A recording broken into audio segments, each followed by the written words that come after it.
Hello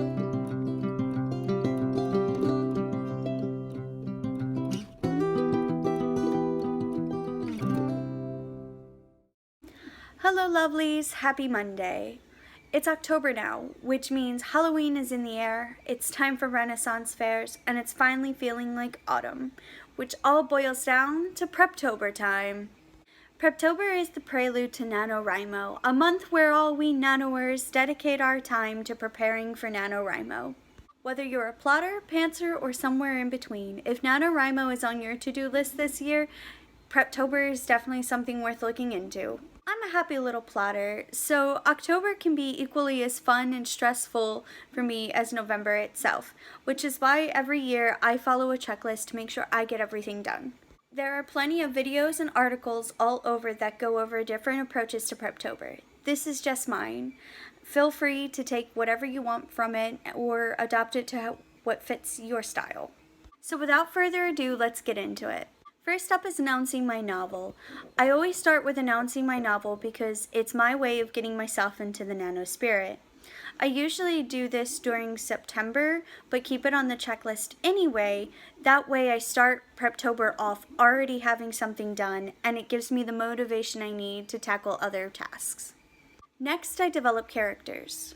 Even if my intentions are to work on a pre-established story of mine, I always make sure to go over my characters. This can include getting things in order, such as character profiles, aesthetic boards, playlists, and name lists. I work on multiple projects at once, so this can usually be time-consuming, but it's really worth it. From there, I move on to world building. I go over all things world building next. After all, those characters need places to go and a world to live in. This means going over everything from world building worksheets, maps, and setting images. Depending on what stories I'm working on, depends on how much time it takes. But I love it as much as I love creating characters. After that, I focus on all things research. I always want to make sure I have all my information for each story in order. This means going over things like environment, clothing, food, economics, animals, and history. And depending on the story, classes, school politics, magic, rituals, and anything in between. I have worksheets for all of this, so it makes things a little easier. And yes, I know that a lot of this can be grouped in with world building, but a lot of my stories vary on how in depth I go in with my world building, so I like to differentiate. Next up, I spend a lot of time on one of my favorite parts in the writing process, outlining.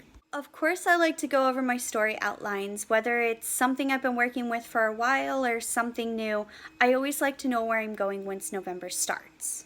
The outlines I use are stepping stone, chapter breakdown, and scene builder.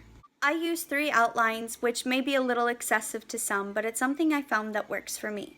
By no means do you have to use 3 outlines or any outlines, whatever works best for you. Of course, I then have to get my tools ready. I once saw a video where an author was talking about all the things in her writer toolbox. These are the things in my toolbox. Scrivener, 2 Kanban boards, Sharpies, notebooks, sticky notes, sticky pads, prompt sheets, candles, snacks, and drinks. These are things in my writer toolbox because these are things I know always need, even if I'm on the go. Last year, I also learned a new method that works for me really well, and that's reward systems. A good reward system is essential for me to succeed. After all, who doesn't enjoy a good treat or prize after a long day or week of work? My steps to creating my reward system are: create tracking calendar, create reward goals, and plan out rewards. I plan on going over how I create my reward system and how I plan everything out in another video, so if you have any questions, just leave it in the comments. One of the most important steps on this checklist is to go over my Nanowrimo battle plan. My battle plan is very important to me because it is the breakdown in which I will conquer Nanowrimo and hopefully obtain my second win.